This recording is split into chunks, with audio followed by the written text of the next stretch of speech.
Alright, let's get into some Dana White's Contender Series. This is the first time this year that I've actually got odds ahead of me before making my prediction. We've got Karine Silva as a minus 250 favourite.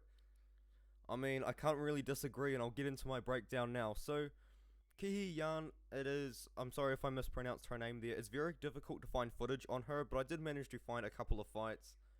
And I think I've got this on mute. I do. From what I have seen, she seems to be more of a striker, and she does bring a very aggressive style. Seven of her wins are by knockout, and from what I've seen, she definitely doesn't want the fight to be on the ground. Whenever she gets taken down, she tries to get up straight away. And I believe that was a little knockdown here, but what I will show you is when her opponent does get a takedown,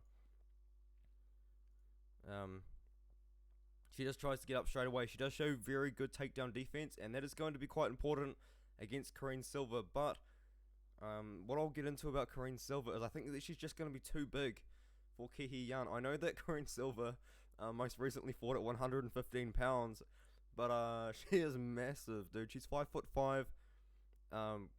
She's got bigger biceps than me.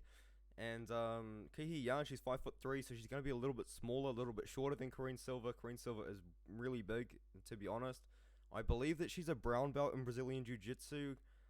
To me, that looks like a brown belt there on that little screenshot of her Instagram. But to get into her breakdown, I think she's a brown belt in Brazilian Jiu-Jitsu. All 13 wins are by finish, 9 by KO, and 4 by submission.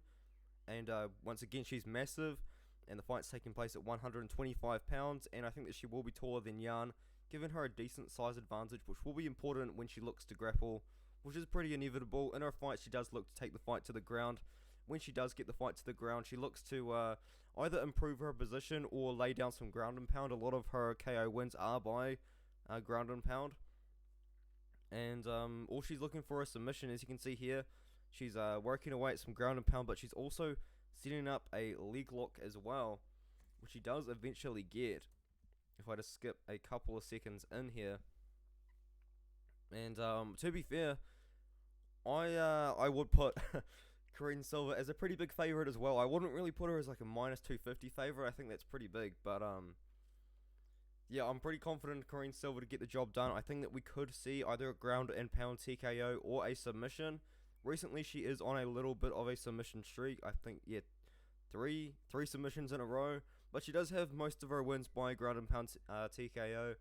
I think we might see another submission win. Qihui has never been submitted, but she has have 2 TKO losses in her career. So maybe we could see another one of those. I'm not sure. We're only 6% are picking KO TKO for Silva, considering the majority of her wins are by KO TKO. I've got Silva in this one. I do think that she gets the job done. I think Jan, her path to victory is to keep the fight on the feet and maybe just swing those wild punches, which she seems to do in every fight. And maybe if she catches Silva, she could get the job done. But I'm pretty confident in my pick on Karine Silva to get the job done. I think she'll get it done inside the distance, as all of her other fights have ended inside the distance. It is a step up in competition for both ladies here.